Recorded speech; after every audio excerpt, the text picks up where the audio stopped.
Hello,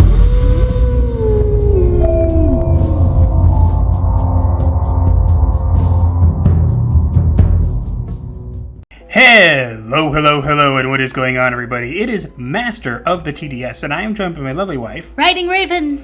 And we're back for another episode of Psycho-Synopsis. Indeed. The segment where we summarize all the Psycho for you. Just a scattering of topics throughout the week, all summarized into a neat little package for you to enjoy and consume at your leisure. You're welcome. So we got a couple topics to discuss today. There wasn't that much news, but we did manage to find enough topics to cover. So without further ado, we'll begin with our first client, one of our favorite anime, From Commonplace to World's Strongest. New key visual and preview video revealed for ongoing isekai fantasy light novel adaptation. This is really one of our top tier anime, and if anybody knows Master, he has very high standards for anime, and this one makes the top of the list. Now, it's a really good show. It's got 2 seasons already. It's about a guy who basically, I'm not going to give too much spoilers, but it's a guy who basically gets betrayed, left in like the darkest, deepest level of a dungeon, and basically he's completely weak and useless. He basically has to grow up. And fight to survive. Yeah, and he goes from commonplace to world's strongest. Hence the title. And he's got a lot of different companions, whatever. There's humor, there's, cool weapons and gears and stuff like that. It's a really cool show. Probably not for everybody, but definitely something we'd highly recommend. Oh, yes. And it looks like, and again, we're not going to give many spoilers here, so for people who haven't seen the show, you might not understand 100% of what we're saying, but it looks like in the 3rd season it's going to be focusing on, as you can see, this giant tree, which happens to be a dungeon. Yes. Or as they call it, a great labyrinth, which was this particular one was introduced in the beginning of the 1st season, but they at the time they weren't strong enough to enter it or didn't have everything they needed to enter it. Yeah, and we're not going to give any more than that because we don't want to spoil it for you guys. If you guys haven't watched it, you should go watch it. It's a really good show. It's fun, and we wanted to start off our video just mentioning that it's got renewed for the 3rd season. But if you want an anime that holds no punches, this one is an anime that holds no punches. Now, it still has the common anime tropes, but it's a good show, and the main character is one that you will really like and root for, which, unfortunately, we don't see a lot. So, if you haven't, go give it a watch. Please, you will love it. And if you have, prepare for Season 3. Yes! Moving on! And next up, in our waiting room, we have the new Quantum Leap reboot. Scott Bakula has said no thank you to the Quantum Leap reboot. Gee, I wonder why. He says, "Good luck, kid, I think you'll need it." Basically, he made a bunch of posts. Now, Scott Bakula obviously was the main character in the original. He is not going to be involved with this one. He basically, I believe, was approached about it, and he basically said no. Or that's what he mentioned in his various messages, that he's just not interested in that, and he wishes the show good luck. Now, I have a little bit of problems with this show. And the problem I have is that this show had a lot of social commentary. It had a lot of things, it was about the main character would quantum leap into the bodies of other people, so he'd become different people. Throughout history. And in each episode, he was helping out that person with a problem, and usually an injustice, and then usually things that, people want to talk about these days, whether we want to hear about them or not, but they handled it well. Very well. Which is something that they never do these days. And Master has seen the original show, I have not, which is why I don't really have much to contribute. Yeah, but most days now we have where things that hit you over the head with the messaging. This show did not. This show was based around it, and it worked. My hope is that this show is supposed to be like a continuation of it. I hope it's good. But the issue I have here is that a lot of the stuff that's been coming out about it, there have been good and bad, makes me think that it's going to be hopping into bodies of minority people, and not just by minority like black people, whatever, that's fine. I'm talking about they're going to use this as kind of a push to make it Quantum Leap Pride Edition. Ugh. And again, I have nothing against people who want to live that way. But that's not what this show is about. This show is about going to regular, normal people who had hardships and helping them through different phases of life. And it did involve tropes of racism and other things like that. I just feel like they're going to tackle it in a way that's going to be way on, whacking you over the head with it, rather than it being the subtle, calm, good approach that didn't beat you too much over the head, but also gave you a compelling and good story. Unfortunately, the beating you over the head is what we find way too much of these days, so it's not... So no one should be surprised if that's how this remake ends up. Yeah. Now, I have heard that they're going to make this, as I said, a continuation, and what I'm hoping is they can go back and fix the ending of the original, because from what I recall, the ending is basically, they just say, and he never found his way home, and that was it. So a cliffhanger ending. No, they basically just said he never found his way home, and that's the end, kind of thing, because they had no choice. They were supposed to have another season, but they didn't end up getting it. There's a lot of stuff around this show. It's an old show. I hope they do a good job here. But with Scott Bakula coming out and basically saying that he said no thank you, tells me that he was approached about it, that he was told, hey, here's what we have, and he wasn't interested. I don't blame him. Now, if he's not interested, that concerns me because he was the main character. So again, there's a lot of he said, she said around this show. I don't know what to think. What I do know is that the original will always be there, and the original is very good. If they do a good job with this one, we will let you know. Mm-hmm. But what I've heard, and with the current track record of modern day remakes and stuff, I don't have high hopes for this one. Unfortunately. We'll have to wait and see. Yeah. Shall we move on? And next up we have The Woman King. Wakanda Forever. Really bad name for a movie. According to the star Viola Davis, any audience member who declines to financially support The Woman King and see the film in theaters is, quote, supporting the narrative that black women cannot lead the box office globally, end quote. Whoever said that to begin with? I hate when people come out and say this. Sorry, this is a common thing where they're like, you need to support us because if you don't, you're this or you're that, and if you don't come, you're saying this and you're saying that. You literally turn people off to your shows and your movies when you come out and say things like this. Mm-hmm. If you want to guarantee that people will not come, will not support, and will not watch your stuff, then this is how you do it. Pretty much, yeah. If you make a good product and you market it well, people will come. If you don't, people will not come. Trying to guilt people into coming and watching your stuff because you're not so certain that it's good says a lot about you. Mm-hmm. And makes people not want to come even more. Now, obviously, the media is defending this movie. It's got like a 99% freshness, or it keeps going back up. A lot of people are not happy with this movie, and I don't say that, people should go out and blindly hate it either. Mm-hmm. The reason people are upset is not because of racism or anything like that. It's because apparently the people involved in this movie, the tribe that they use or whatever, is basically ones that profited off slavery. Yeah, basically what they're doing with this story is changing a lot of the historical facts to make it more Hollywood friendly, I guess you could say. Yes, because black people can't even be portrayed badly, but these people literally were like the king of the slaves. Yeah, basically this particular tribe was in charge of the slave trade, selling out their own people for profit. And you actually could have a very good story there, like with a rebellion or whatever if you wanted, but instead you're just going to have girl bosses. Yeah, and it seems like they kind of want it to be a kind of thing like Black Panther or whatever. Make a good show. Stop trying to guilt people into coming in. It's not the way to go about marketing your product, and just make something good.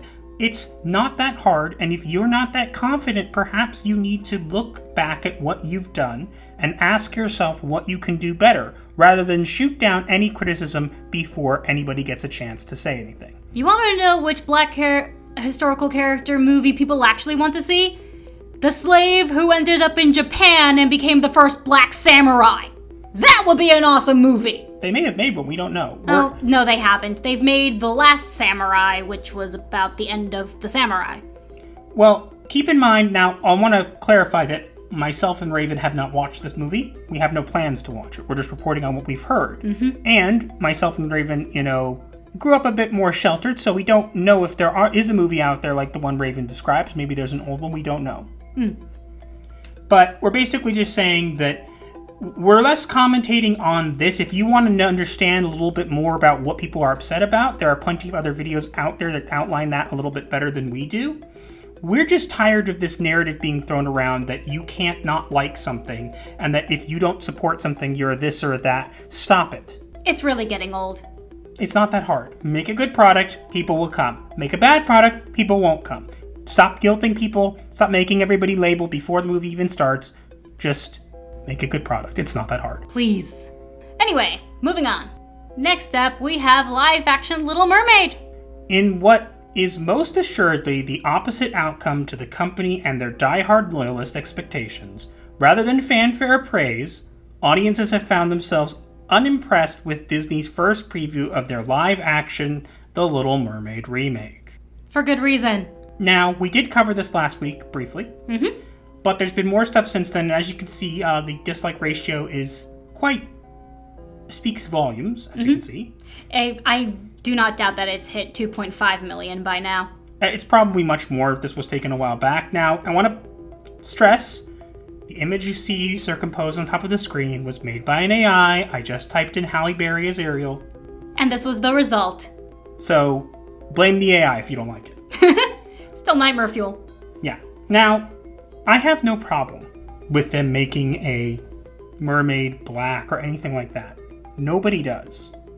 The problem is when you take established characters and you change them to fit a narrative when it doesn't serve the purpose of the story, it's stupid and people don't like it. Seriously. If you wanted to make a movie about a black mermaid, no one would have cared. The problem is you're taking Ariel and changing her to this, and then anybody who has an opinion that you don't like is suddenly a racist or sexist. You leave no way for people to criticize it, and then it has to be good. From what I've seen, apparently there already was a black-skinned mermaid in Disney Little Mermaid lore from the TV show. I think her name was Gabriella. People have been saying they would have loved to see a spin-off about her if you wanted to cast a black mermaid.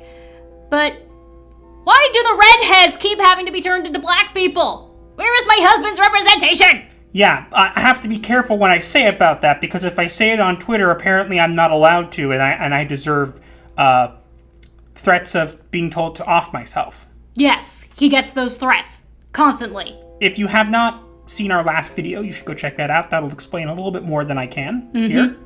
But again, no one has a problem with black mermaids. We have a problem with lazily changing characters to fit a narrative. And then one of the common arguments I see is, well, it doesn't change the story, so why is it important? If it doesn't change the story and is not important, then why change them? A good point, my dear. Oh, because we want to have people represented, whatever. That's a load of crap. Yeah, it's very counterintuitive. Everybody knows it. You just can't take reality that people don't like hand-me-down characters. That's what these are. These are hand-me-down characters. You take a character, you race swap, you gender swap, whatever, and you're like, look, we got you a new dress or a new set of clothes. Don't you like it? And when people go, no, we want the original outfit that we had. No, you have to take this one. This is all we can afford to do. Sigh. It's really getting old. Black people don't even want this. Now, I'm not black, so I'm not speaking for them, but I have seen many people say that they don't want this. They want original characters. Yeah, you could easily have a mermaid from Africa instead of one from Denmark. They don't care. They need to take lore and things that are already established and change it to fit a narrative because they want to push a message. And then they tell us that we're terrible people if we don't like it and we're, bad. And that's not the case. It was never the case. You all know this. It is tiring. Make a good show. Make a good product. Stop fixating on the stupid things like race, gender, ethnicity. Nobody cares. You do not see people announcing, attention, there's a white straight male in this movie, because nobody wants to hear it. Just like nobody wants to hear this crap too. You'll get a lot of retweets and attention on Twitter, and people will clap and say, oh my gosh, it's the most amazing thing ever, and then no one will go watch it. Yes, seriously, how many times do we have to tell you that the people who clap like seals don't actually watch or buy your product? How many times do we have to tell you this, old man? Seriously! Old man Hollywood, time for you to start getting with the times. Nah, they're too busy getting their diapers changed. It's okay to be critical of a character. Just because we aren't critical of other people or whatever, oh, you weren't critical of this casting, you were critical of that. Maybe because they did a good job and they didn't come out and make it a huge selling point. Huh? Think about that for a minute. The fact that people can't take criticism anymore is a huge red flag of how far humanity has fallen, and I weep. Yeah, I'm tired of this. Don't agree with me, but stop trying to ram your ideology down my throat. I don't care. I'm sorry you feel underrepresented. Make new characters appeal to an audience that is hungry for good stories. Stop making these live-action remakes, nobody likes them anyways, and stop changing these things and saying it's not a big deal, when evidently it is. And everybody who doesn't like it isn't racist or sexist or anything, and you all know that, but you can't accept reality that guess what? People want what is advertised. You make a live-action remake of The Little Mermaid, people expect The Little Mermaid. If you change something about them and then say, well, it doesn't matter, it does. If you show me an image of something on a menu and you say, hey, you can order this and this is what you'll get, and then you give me something completely different and say, well, it's still what you ordered. No, it's not. It's a pretty good analogy, yeah. Moving on. Next up, we have the director of God of War. So as you can see, it's David Scott Jaffe, and he says, they hate Black Widow, She-Hulk, Ms. Marvel, and Captain Marvel, aka strong women who don't pine for male approval. They love Scarlet Witch, a woman who literally destroys universes because she can't have the man that she loves. See a pattern? It's misogyny, and it's gross. No, it's not. In the latest vie for attention from perhaps one of, if not the most unwarrantedly condescending video game developers of all time, the original God of War director David Scott Jaffe has accused male critics of the Marvel Cinematic Universe's female-led projects of being misogynistic, homophobic, racist, on the patently false grounds that they don't rag on the shared universe's poorly made, male-led entries. Sigh, another one. Now, he was doing this, the reason Brie is there with the Kratos' beard. Is because he was doing this in response to people not liking Brie Larson. No one likes Brie Larson. Yes, but also that, when a project is done well, and it happens to have a male in it, people aren't going to criticize it. Because it's done well, and therefore people decide that it deserves praise. If it's not done well, people are going to say, this does not deserve praise, this deserves criticism.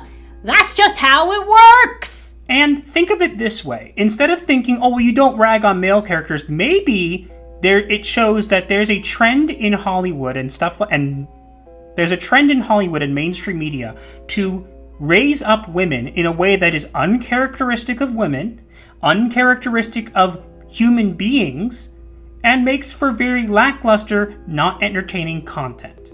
So, people tend to criticize it more because there's this push for a strong woman, strong woman, strong woman, when you wouldn't know what a strong woman was if it hit you in the face. Slapped you, but yeah. No, hit you, because that would be a strong woman. Oh, yeah, good point. You push this narrative over and over, and then you get mad when people don't like it. Maybe instead of looking at it and saying, oh, we only hate women characters, maybe you need to learn something from it and go, maybe they have a point. Maybe we need to change something. Nah, it's easier to call us all misogynist and terrible because that's what it is, right? Even when you're a woman, they say you have internalized misogyny. How? That makes no sense to me. How can I be a misogynist if I myself am a woman?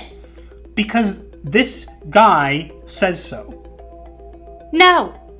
This white male is trying to mansplain to you about why you're terrible for not liking a person that he does. Ha ha ha. No, I don't care. I like who I like. Especially my husband. Thanks. Hey, David, you gonna go support the Marvels? You gonna go watch it like 10 times? You going to promote it? I doubt it, because in reality, it wasn't that great of a movie. Now, it wasn't a bad movie.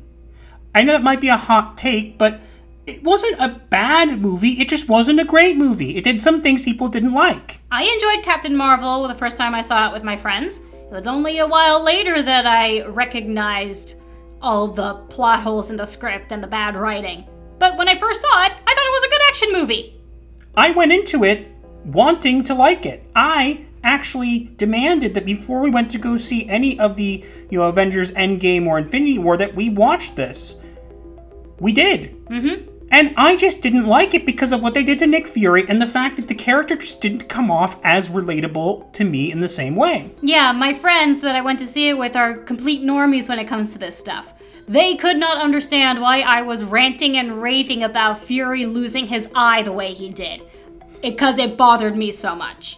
It was just stupid, it didn't need to happen, and it could have taken and could have been done way better, and that's why people don't like these characters, is you keep pushing a narrative, a flawed narrative, mind you, and it keeps failing over and over, and people keep pointing out that you need to change and stop. It's easier for you to deflect and call people misogynist or terrible people, rather than accept the reality that maybe you just made a bad product. They really are stuck in their ways.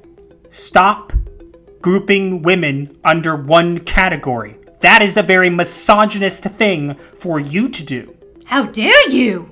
You are taking women and putting them under the umbrella of one thing only, and then when it fails, you're screaming at everybody, misogynist, misogynist!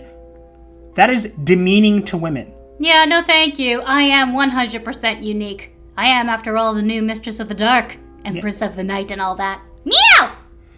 Sure, why not?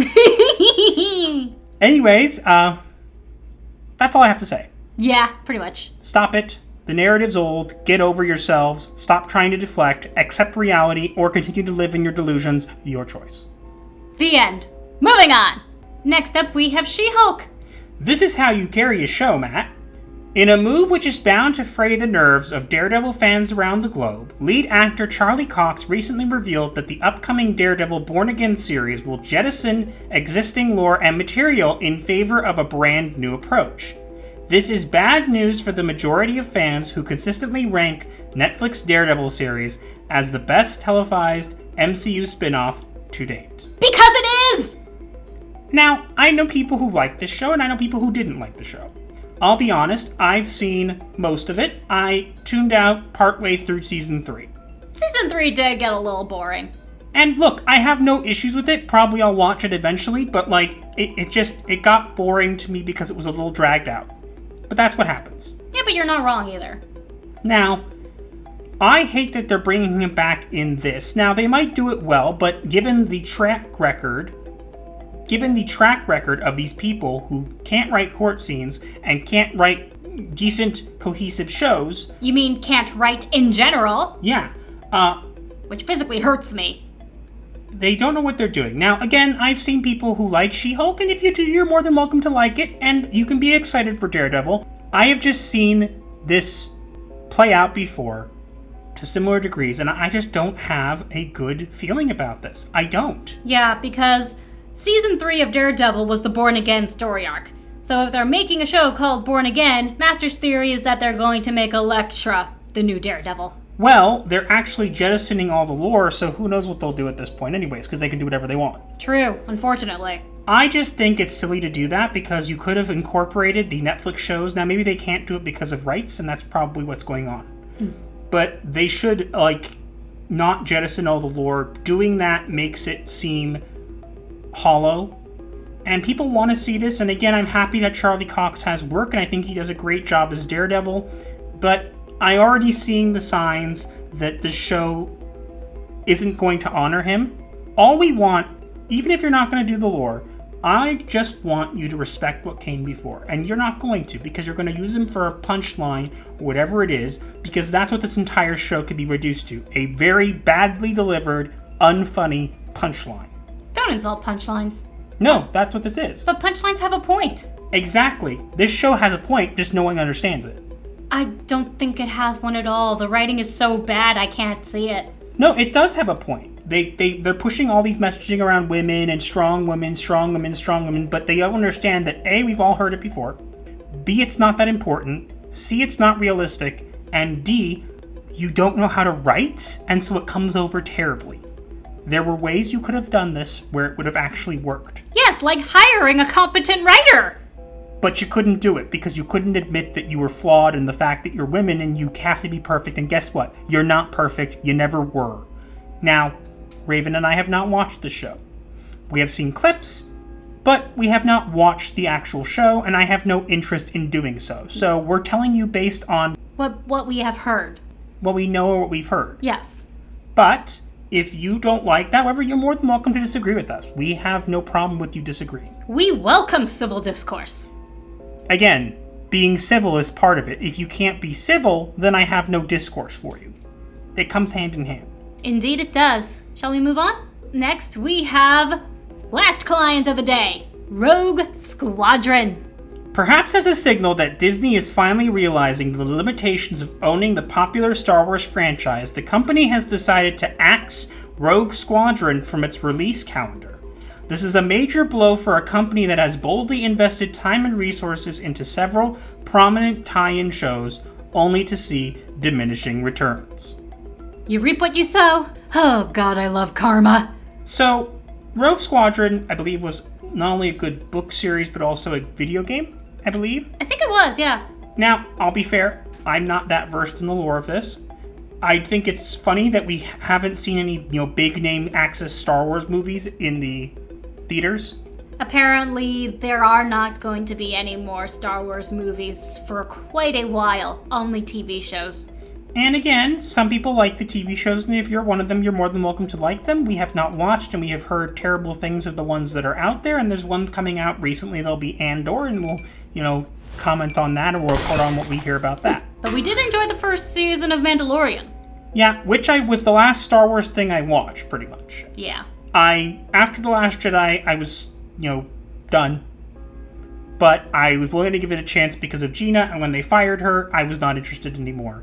And it's just taken away my interest. And again, I didn't have much to begin with. Yeah, watch our previous videos for more context.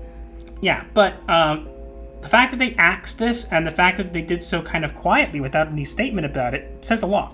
You'd think that Disney would say something like it's shelved or whatever, because they've come out and said, oh, Rian Johnson's trilogy's still going to happen, and oh, Taika Waititi might still happen, and oh, this might still happen, and that might still happen, this is shelved. No, but you're right. They have done it quietly, and it really does say a lot. You are totally right about that. It says a lot because they don't want people to get the wrong idea, but we already have. It's sunk, okay? Look, I know there will always be people who, well, we love The Last Jedi, and we like this, and whatever. You're more than welcome to like it. And I'm going to say this again, and I'm going to stress it because some people online seem to not get the point. Objectively, Star Wars is not doing well. And yes, I'm saying objectively, because the majority of the fan base is not satisfied. Yes, on Twitter, it looks like more people are, but in reality, it's not. And something can make money and still be objectively bad. It is not good. The product quality has diminished. The product may still be there, it might still be consumable, but is of an inferior quality, and therefore it is objectively not doing well. That doesn't mean you can't enjoy it, but you have to face reality. Yeah, Master has an uncle who likes The Last Jedi. We were able to have civil discourse with him about it, which was so refreshing. And he was willing to recognize that we had points, and he actually agreed with us on some of them, even though he still liked the movie. That is what fandom used to be. I miss those days. Fandom was always arguments, fandom was always discussions, but we could all be respectful, and sometimes it got heated, but usually it was, for the most part, okay. Because at the end of the day, you were all still fans. Nowadays, if you don't like it, you're a bigot. Or you're not a real fan, or you're not a whatever. And I'm just tired of this nonsense. And look, I don't think Star Wars is going to be saved. I don't think it's going to be changed. And honestly, even if it was, I don't really care, because they bent the knee once and they will again. As I've mentioned in other videos, we chronicle its demise, and this one seems to have been sunk. Will it come back? Will it resurface? Don't know. Doubt it. Moving on. And with that being our final client of the day, it is time for us to reveal the diagnosis of the week. And we have an interesting new diagnosis for you that I'm going to explain so you'll understand where I'm coming from with it. Indeed, do tell. So the diagnosis for this week is Rudolf Drecker's theory. Please explain. Rudolf Drecker's theory is basically about human misbehavior, especially at a young age, pre-adolescence, where if they don't feel like they don't have a belonging in a group or social group, or they feel like they're contributing, children will then resort to one of 4 mistaken goals: attention, power, revenge, or avoidance of failures. Now, maybe you can say, okay, well, that's cool and all, but it doesn't reflect on things now. But it does. These people in charge of our franchises are these exact kind of children. They weren't accepted, they don't feel like they were belonging, and so they need to now seek attention, power, revenge, or avoidance of failures. That explains why they make a big fuss to get attention, they need more power, they need more influence, more whatever, they need revenge against the nerds or people who didn't like them, and then they avoid their own failures. That's why in Hollywood, people tend to fail upward. For example, the CW Batwoman show, and then the coming soon CW Gotham Knights show. They fail upward, they lack discipline, they have this whole situation, and we are seeing the fruits of this here and now. Yes, they're not kids, but they act like them, and they've never fully grown up. So this thing definitely applies, and I feel like we are seeing it with our own 2 eyes here and now in this day and age, and that is why I feel this is a great diagnosis for this week. I completely agree. And now we turn to the remedy of the week. And this week we will be sending you to the Jinja Ninja. YouTuber, artist from Japan. Nice guy. Shouts us out a lot, so we figured we'd give him a shout out too. And he actually does some cool time lapses and things on his channel that you can watch. He also has currently a project on Indiegogo that he is backing. I believe it has around 2 or so weeks left that he's doing now, so you can go check that out. But you should go over. He has some great time lapses, very talented artist, and he deserves more attention. Oh, yes. So head on over there with, either head on over to Indiegogo with your shurikens or your katanas, and let him know that Gothic Therapy referred you. Indeed. But that's all we have for this week. Let us know what you think in the comments below, and also make sure to like, share, comment, and subscribe with notifications on so you do not miss your weekly therapy session. Or you will be charged. But remember, when you do subscribe, your first session is free, so smash those buttons like they're bad kitties. And do consider joining at the dusk, midnight, or dawn levels. We would appreciate it very much. You can also find links to all of our socials in the description below, as well as links to our merch store and our Discord server known as The Clinic. Be sure to check them out. Yeah, and you may notice that I've been uploading a little bit of shorts lately. Again, I'm interested to hear feedback on that as well. It seems like most of you, there was a poll that I did, it seems like most of you are okay with it once in a while, but let me know. Just because I want to hear your guys' feedback. It's not going to be a frequent thing, but I do think it's something that does help boost the channel, and we're trying to hit 2K subscribers by the end of the year. So if you could help us out, know anybody who might like the channel, feel free to share us out as well.